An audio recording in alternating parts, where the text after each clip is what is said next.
There's an excellent op-ed published. Steve Shives. At last, we meet. Why are you looking at me like that? Isn't this offensive? What do you mean? We're using the proud heritage of Native Americans as a prop for a video intro. Oh, really? Well, but so, who cares? So, if we lightheartedly make reference to a culture that isn't ours, Steve will shut down all communication and block us. But I'm already blocked by Steve Shives. Oh, me too.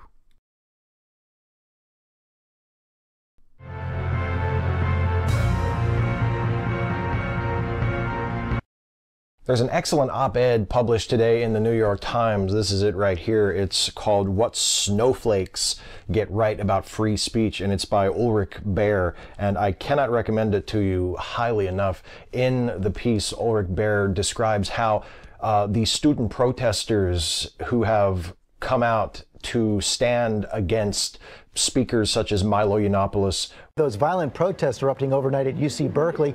The campus locked down as more than 1,000 people rallied against the appearance of a controversial editor from Breitbart, Milo Yiannopoulos. Or Richard Spencer. What? It's Pepe's become kind of a symbol. In recent weeks and months at college campuses across the United States, these students who have often been attacked and vilified by people on the right.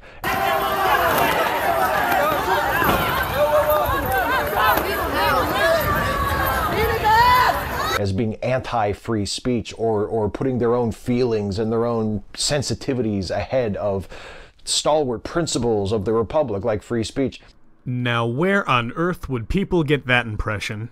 Are snowflakes, and they just need to be silenced or shamed into going back to their dorms and studying instead of going out and hitting the streets and protesting people like Spencer or Yiannopoulos. No one is advocating that they be silenced. If they were merely hitting the streets, that would be perfectly acceptable. The problem is, they're hitting their political opposition. You know, as horrible as it is that they act like violent maniacs in plain sight, you have to congratulate them for doing exactly everything they can to devaluate their own ideas and validate the position of their opposition. In other words, they proved that the opposition's idea of let them speak so that everyone sees how creepy they are actually works. Baer argues really persuasively and really articulately that it is actually those folks, the so-called snowflakes, who are the true champions of free speech, not the apologists and the defenders of Spencer and Yiannopoulos and all of the other assorted deplorable people,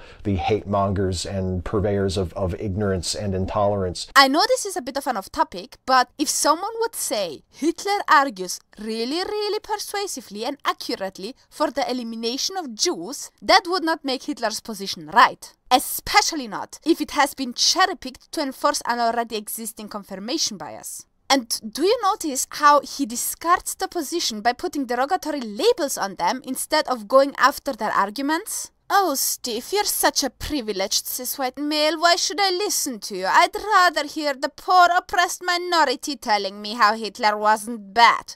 Illegitimate people called Jews convinced the world that a man named Adolf Hitler was a madman.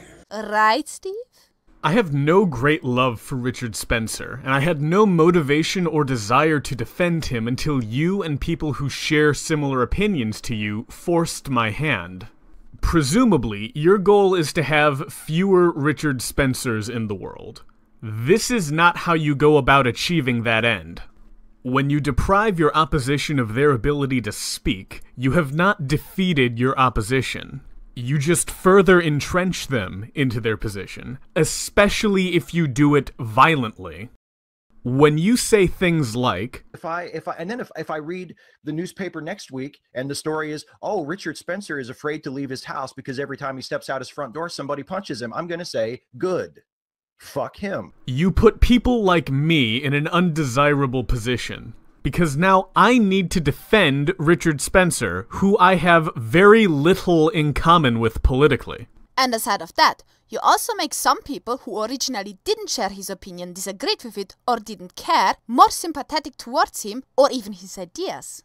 But even if you weren't accepting of political violence, denying your opposition a platform to speak is not within the spirit of free speech. Who have, for some reason, been granted platforms on college campuses with alarming frequency over the last few years. Colleges and universities are more than just information dissemination centers.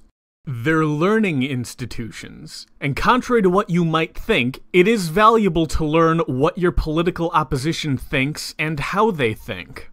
It's not only strategically advantageous to understand your opposition, but it's also important to test the validity of your own ideas, and having them challenged is a way of doing that. And in this piece, Bear covers a lot of really interesting ground. He talks about the limited value of debates in situations like this. He talks about the idea that there are certain topics that really shouldn't be held up for public debate, that universities shouldn't feel a responsibility to host debates over. If there is a proposed debate or a proposed sort of implied debate, which is often the excuse used when awful people like Spencer and Yiannopoulos and others of their ilk are invited to speak at college campuses. Obviously, universities shouldn't host debates. Then an audience gets to hear political positions that don't align with yours, and may even be swayed to those positions.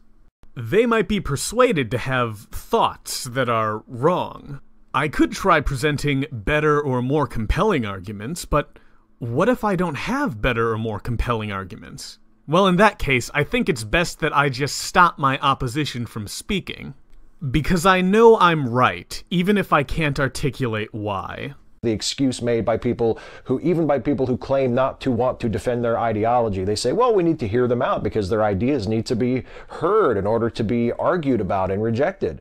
And Bear makes the point that in most cases, people like Richard Spencer and Milo Yiannopoulos have nothing new to say and will not be informing anyone in the audience about their views or telling anyone anything that they haven't heard already. Don't you think, dear Steve, that this way of thinking is a tiny bit sloppy perhaps? You cannot blindly assume that people have nothing new to say. For example, even your hardcore fans and haters who have heard every argument of yours at least 10 times, until recently had no idea that you're advocating for violence against political dissidents, such as, for example, punching them in the face. And you can't quite assume they don't inform the audience either, because even if you disagree about the content or validity of the information, they still share information. They inform the audience. You are merely, by giving them an audience, by giving them a platform, you are merely enabling them and allowing them to perpetuate their hatred and their intolerance and propagate their twisted and in many cases harmful and dangerous ideology. Do they have nothing new to say, or are they propagating their ideology? Because you can't have both. If the audience already knows what they're going to say, them saying it again isn't going to change the audience's position. If the audience would be swayed, then it comes to reason that the audience hadn't already been exposed to those ideas. If they're just repeating things everyone has already heard, what's your objection? What if the speaker wasn't Milo Yiannopoulos, or Richard Spencer, or someone of that variety? What if the speaker was an Islamic theologian, a feminist academic, or an atheist author? Would you endorse rescinding invitations to speak to these people as well? Depending on who you ask, those are twisted, hateful, harmful, bigoted ideologies. And that's the crux of the matter. How do you evaluate the merit of a position? Well, you need to scrutinize it. And in order for it to be scrutinized, it needs to be allowed to be freely expressed. And I've linked to the piece in the description box of this video. I urge all of you to go read it. But there is one particular passage that I want to share with you. Ulrich Bear says, quote, "The idea of freedom of speech does not mean a blanket permission to say anything anybody thinks. It means balancing the inherent value of a given view with the obligation to ensure that other members of a given community can participate in discourse as fully recognized members of that community." Let's accept this author's premise for a moment. The obligation to ensure other members of a given community being able to participate in the discourse as fully recognized members does not imply that Spencer or Yiannopoulos are not allowed to speak. It says the people participating as audience members are equal to all other audience members. And here it gets tricky for you, Stevie, so pay attention. I will talk super clear and super slow. As a human being who has and shares ideas, Spencer, whether you like it or not, is a member of the community. Therefore, due to this guy's own definition, he ought to be able to participate in the discourse as an equal member. Due to this guy's own definition, Spencer ought to have a platform. The only situation in which that would not apply is if you consider Spencer not equal. Do you, Steve? Do you consider him a lesser human being, Steve? Were we looking for Nazis in the wrong corner, Steve? Free speech protections, not only but especially in universities, which aim to educate students in how to belong to various communities, should not mean that someone's humanity or their right to participate in political speech as political agents can be freely attacked, demeaned, or questioned. If someone's humanity or the rights to participate in political discourse should not be freely attacked, demeaned, or questioned, then why do you advocate for people freely attacking, demeaning, and questioning the humanity and right to participate in political discourse of Richard Spencer? When you impose obligations on speech, it stops being free speech. What you are advocating for is curated speech. And as a free speech advocate, I want you to be able to endorse curated speech, even though I think it profoundly harmful. But this raises the question, why won't you acknowledge that you endorse curated speech and not free speech? Maybe you're trying to piggyback on free speech's almost universal approval. And if you go to those videos of mine now, a few of his comments have been removed, not by me. I never remove people's comments on my videos. Or maybe being honest about your feelings towards free speech would force the realization that your principles have been eroding. And we can't have that. Bear also points out how the abilities of folks in marginalized groups, for instance, trans people, people of color, undocumented immigrants, and the list goes on, have been attacked and undermined by others in the name of freedom of speech. Because freedom of speech does not mean you get to speak freely, because that means you'd be allowed to be bigoted, and bigotry isn't free speech. Your freedoms end where my perceived marginalization of a minority group begins. And that reminds me, as many things in this discussion often do, of the paradox of tolerance, which is something that I have spoken about in videos before, and a lot of you already know what it is, but just in case you haven't heard of the paradox of tolerance, it was stated most famously by Karl Popper, who said that if you want a truly tolerant society, the one thing you must not be tolerant of is intolerance. The paradox is there can be no such thing as perfect tolerance. In other words, as far as I understood you, you advocate for being intolerant towards Spencer because you perceive him to be intolerant towards other people. So obviously by your standard, you're also advocating that if we want to be tolerant towards homosexuals, we have to be intolerant towards, for example, Sharia, since it advocates for the elimination of said minority. Right? Oh, silly me, of course you don't. Because if you are tolerant of everything, including intolerance, then ultimately intolerance will take over. The intolerant will impose their will on the tolerant, and you will wind up with a final product of an intolerant society, which was allowed to happen in the name of tolerance. Speech, the expression of ideas or opinions, cannot infringe upon your freedoms. Only actions can infringe upon your freedoms. In the paradox of tolerance example, the intolerant society was formed after the intolerant imposed their positions on others. Speech is not an imposition.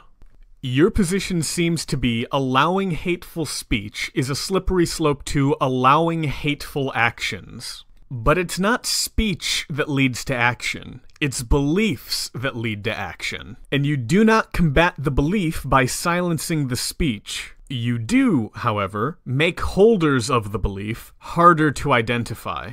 You have a fundamental misunderstanding of the problem you are trying to combat. See, a lot of folks in the atheist and skeptical community especially believe that when they are defending the rights of awful people like Spencer or Yiannopoulos, or awful groups like neo-Nazi groups or the Ku Klux Klan or other white supremacist or white nationalist groups to speak, that they are doing something good, that they're defending the principle of freedom of speech. And they think, well, I have to defend freedom of speech for people like that because I want to preserve it for people like me and for other people. As Robert Bolt would have put it, and when the last law granting free speech was down and the censorship turned around on you, where would you hide, Steve? The laws are being flat? It is easy for you to say, this guy is a bigot, he should not speak. That guy is a bigot, he should not speak. But the moment you are in their shoes and you are considered the bigot and cannot speak, you will feel very, very different about your current position. And you won't be able to do anything about the censorship imposed on you. I have to defend freedom of speech for people like that because I want to preserve it for people like me and for other people. And that's a wonderful idea, and that's a wonderful concept, and it's a wonderful principle, but I don't think that it translates to real life perfectly.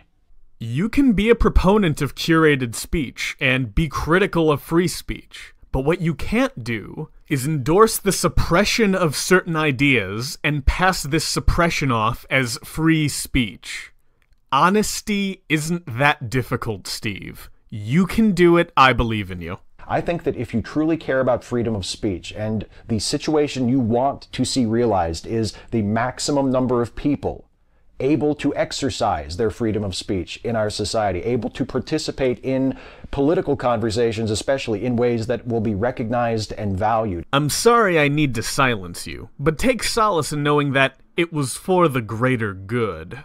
And if you particularly would like to see this happen for groups of people who have been historically disenfranchised, who have been historically ignored or silenced or erased, whose contributions and ideas and voices have not been valued, then I don't see how you can justify choosing to defend neo-Nazis. People are not ideas, and the past is not the present, Steve. An idea's validity is not dependent on the person who utters it. Grass is not any less green if Hitler says it's green as compared to if Obama says it is green. And if in the past Nazis were silenced and now they're freely screaming "Goss the Jews," their past oppression does not grant their ideas any free pass today. And people like Richard Spencer and people like Milo Yiannopoulos, when they are protested, when their events are shut down by students at those colleges who have simply had enough and refuse to allow people like that to use their microphones and their stages and their venues to speak to their audience and spread their hatred and intolerance. If you're an advocate of free speech, you should support speaking events being shut down. Steve, you are the embodiment of doublethink. If you believe in freedom of speech, you should be on the side of the protesters. You should be not defending the rights of people like Spencer and Yiannopoulos and others like that to spread their hatred. That much stupid should be censored. This is not an easy issue because we are human beings, we are imperfect, and there will never be a perfect system for determining who it is best to listen to and platform and who it is best to ignore. Shutting down a speaking engagement, ignoring the speaker. These are two different things you've just outlined. When you shut down the speaking event, you naturally draw a lot of public attention. I thought this was the opposite of what you wanted. But we can at least decide amongst ourselves that the principle we should follow is not only freedom of speech, but guaranteeing freedom of speech to the largest possible number of people. Maximum freedom of speech. Okay, Stevie, explain to me this then. If you have a bunch of people who, when they speak, do not stop anyone else from speaking, how exactly is stopping them from speaking granting more people the freedom of speech and not less? And we should not let our idealization of the principle of perfect freedom of speech or perfect tolerance prevent us from achieving the attainable goal of maximum tolerance or maximum freedom of speech. When you are for the suppression of certain ideas, when you do not acknowledge that what you're doing is suppression, when you try to justify the suppression under the guise of tolerance, And when you approve that this suppression be done violently,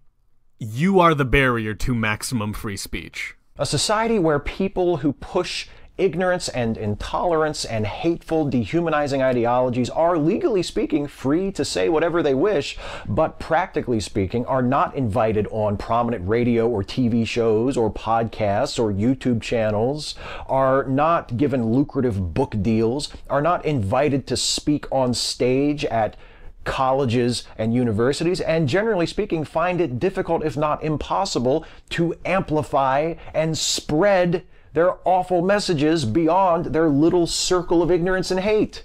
Steve endorses your right to speak, so long as no one is able to hear you. And Steve will go to great lengths to deprive you of every avenue of getting your message out there. That sounds pretty damn good to me.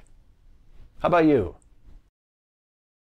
Something often neglected in the free speech conversation is not just the speaker's right to say something, but also my right to hear. I want to be able to hear bad ideas, because it's only through hearing and dissecting those ideas that I understand why they're bad. This is a healthy habit you are seeking to deprive me of. Why? Because if I hear a Nazi, I'm more likely to become a Nazi? Does this rationale also apply to Christian apologetics? Because you've made a habit of presenting such arguments on your channel. Yes, you are arguing against them, but to do that, you still need to thoroughly explore and dissect them, and present these explored, dissected arguments to your audience. Do you consider this a worthwhile activity? Good. Me too. Let's keep doing that.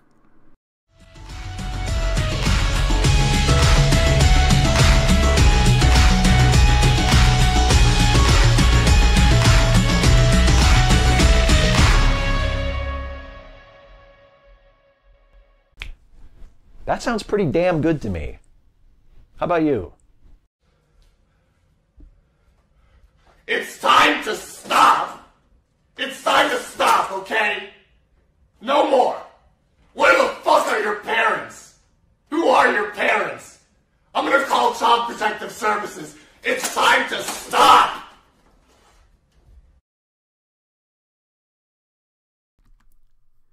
If you're listening to this right now, that means you're on my channel, which means you've made several terrible mistakes in life. You're going down a dangerous road, and I suggest you seek assistance. This also means you're not on Iseth's channel. Your mistakes just keep piling up, don't they? That's enough about you and your poor life choices. You know what's not a poor life choice? Going and subscribing to Iseth Original. No other sunglass-clad, top-hat-wearing skeptic even comes close. She makes quality septic content. Go check her out.